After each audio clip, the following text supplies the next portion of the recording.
మరోసారి బండి సంజయ్ కేటీఆర్ల మధ్య మాటల యుద్ధం మొదలైంది. ఫోన్ ట్యాపింగ్ కేసులో విచారణకు హాజరైన తర్వాత బండి సంజయ్ చేసిన కామెంట్స్ పై కేటీఆర్ సీరియస్ అయ్యారు. అదే స్థాయిలో ట్విట్టర్ వేదికగా కౌంటర్ ఇచ్చారు బండి సంజయ్. ఇంతకీ కేంద్ర మంత్రి ఏమన్నారు? కేటీఆర్ ఇచ్చిన రియాక్షన్ ఏంటి?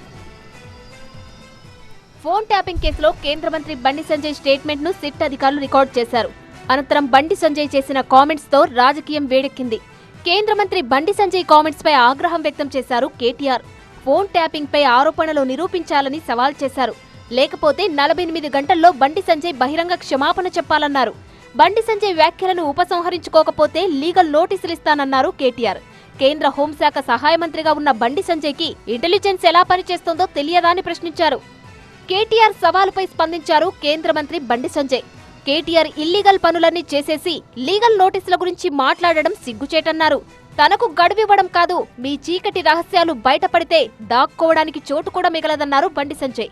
అంతకుముందు సిట్ విచారణకు హాజరైన బండి సంజయ్ కి 5 పేజీల వివరాలు ఇచ్చారు సిట్ అధికారులు.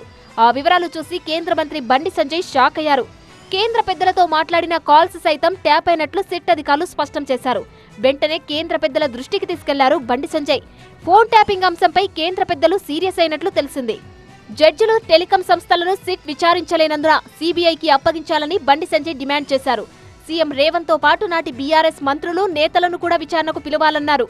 మా మొదటి నుంచి కూడా కోరుతున్నాం, మేము ఈ ప్రభుత్వం మీద నమ్మకం లేదు, ఈ సిట్కు జడ్జిలను పిలిచే అధికారం లేదు, రాష్ట్ర ముఖ్యమంత్రి గారిని ఇతను పిలిచే అధికారం లేదు. ఇవాళ వేల కోట్ల రూపాయలు లావాదేవీలు స్కామ్ జరిగింది ఫోన్ ట్యాపింగ్ ద్వారా, వాటి మీద విచారణ చేసే అధికారం లేదు. కాబట్టి దీన్ని సిబిఐకి అని చెప్పి మేము న్యాయమైన డిమాండ్ చేస్తున్నాం. సిబిఐకి ఇవ్వడంలో మీకున్న అభ్యంతరమేంది? కేసీఆర్ ఫ్యామిలీ టార్గెట్ గా బండి సంజయ్ చేసిన కామెంట్స్ పై కేటీఆర్ సీరియస్ కాగా, సిబిఐకి అప్పగించాలన్న డిమాండ్ పై ప్రభుత్వం స్పందిస్తుందో లేదో చూడాలి.